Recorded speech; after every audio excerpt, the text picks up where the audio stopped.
இன்னொன்றே சொல்வார்கள், இல்ல பாங்குக்கு முந்தி சலவாத்து சொல்லல என்பார்கள்.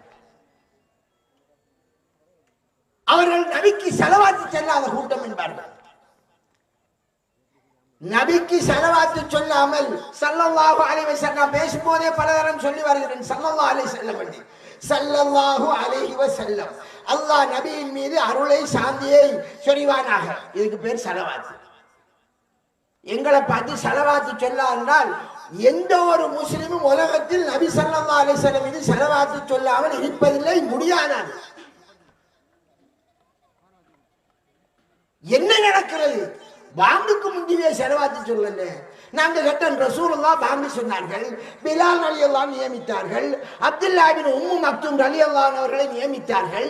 இந்த சஹாபாக்கள் பாங்கு சொல்லும் போது அல்லாஹ் அக்பர் என்று ஆரம்பித்தார்களா, செலவாத்து சொல்லி ஆரம்பித்தார்களா என்று கேட்டால் அவர்கள் அல்லாஹ் அக்பர் என்று தான் ஆரம்பித்தார்கள், செலவாத்து என்று ஆரம்பிக்கவில்லை. அப்ப அவர்கள் செய்தது சரியா பிள்ளையா? சரி, அவர்கள் செய்தது தான் நாங்கள் செய்கிறோம் என்றால் அது பிள்ளையா? நபி ஸல்லல்லாஹு அலைஹி வஸல்லம் சொர்க்கத்திற்கு போவதற்கு வழிகாட்ட வந்தார்கள். அவர்களை பின்பற்றுங்கள் என்று அல்லாஹ் சொன்னார். ரசூலுல்லாஹி ஸல்லல்லாஹு அலைஹி வஸல்லம் எதை எப்படி செய்தார்களோ அதை அப்படி செய்ய வேண்டும்.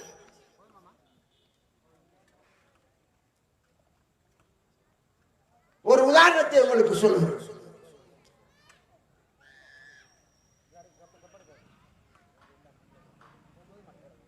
ஒருவர் தொழுகிறதுக்கு தக்பீரை கட்டுறார். உங்களோட பள்ளி இமாம் தக்பீரை கட்டுறவர் வஜ்ஜாத் ஓதுறதுக்கு பதிலாக அல்லாஹும்ம ஸல்லி அலா முஹம்மது என்று ஸலவாத் ஓதுறது சொன்னார். அவர் அழகா அப்படித்தான் ஓதுறார். என்ன செல்வேன் மௌலவி சலவாத்து சொல்ல இவனுக்கு வஜ்ஜாத்தல ஓதணும் என்று கேட்பேலா இல்லையா? உடனே மௌலவி சொன்னார், சலவாத்து சொல்வது ஹராமா என்று கேட்க. மௌலவி சலவாத்து சொல்லணும், ஆனா தக்பீரை கட்டினா வஜ்ஜாத் ஓதணும். மௌலவி அவனுக்கு சலவாத்து இல்லையே, அத்தையத்திலான சலவாத்து ஓதுறது. அத்தையாத்தில் சலவாத்து ஓத போறோம். ரசூலுல்லாஹ் அப்படித்தான் தொழுதார்கள் என்றுதானே சொல்லுவேன். அவர் நோட்டீஸ் அடிக்கார். உடனே அவரை பள்ளியை மௌலவியை நிப்பாடி போட்டாங்க பள்ளியிலிருந்து. அவர் நோட்டீஸ் ஒன்று அடிக்கார், சலவாத்து சொல்லுவதை தடுக்கிறார்கள். தலைப்பு போறார். அட பாவி, உன்னை சலவாத்து சொல்லலாமண்டா சொன்னேன். ரசூலுல்லாஹ் தொழுதபடி தொழு. ரசூலுல்லாஹ் எந்த இடத்தில் சலவாத்து சொன்னார்களோ அந்த இடத்தில் சலவாத்து சொல்லுங்கள். தலைப்பு என்ன? சலவாத்து சொல்வதற்கு தடையா? இது மாதிரி தான் சகோதரர்கள் இப்ப நடக்கிற கூத்து முழுவதும்.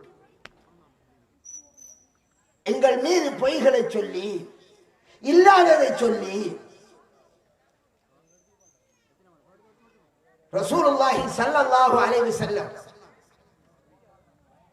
எத்தனை நேரம் தொழுகிறத்தை வழிகாட்டினார்கள்? 5 நேரம் தொழுகிறதுக்கு வழிகாட்டியிருக்கார். பரலான தொழுகை.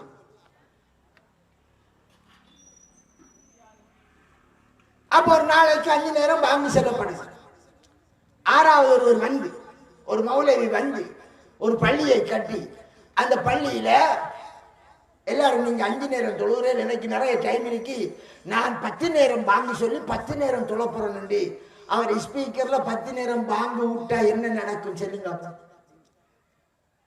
பள்ளி நிர்வாகம் என்ன செய்வார்கள்? 10 நேரம் பாங்கு, 5 நேரம் தானே பாங்கு. அவரை நிப்பாட்டி போட்டாரு. அவர் இப்ப நோட்டீஸ் அடிக்கார். அல்லாஹ்வுடைய பெயரை அல்லாஹ் அக்பர் கூறுவதற்கு தடை விதித்தார்கள் முனாஃபிக்குகள் என்று நோட்டீஸ் அடிக்கார். இது சரியா? அல்லாஹ்வுடைய பெயரை சொல்லலாம் என்று சொன்னேன். ரசூலுல்லாஹ் 5 நேரம் தான் பாங்கு சொன்னார்கள். மார்க்கம் பூர்த்தியாக்கப்பட்டு விட்டது. எனவே நாங்களும் 5 நேரம் தான் பாங்கு சொல்லலாம்.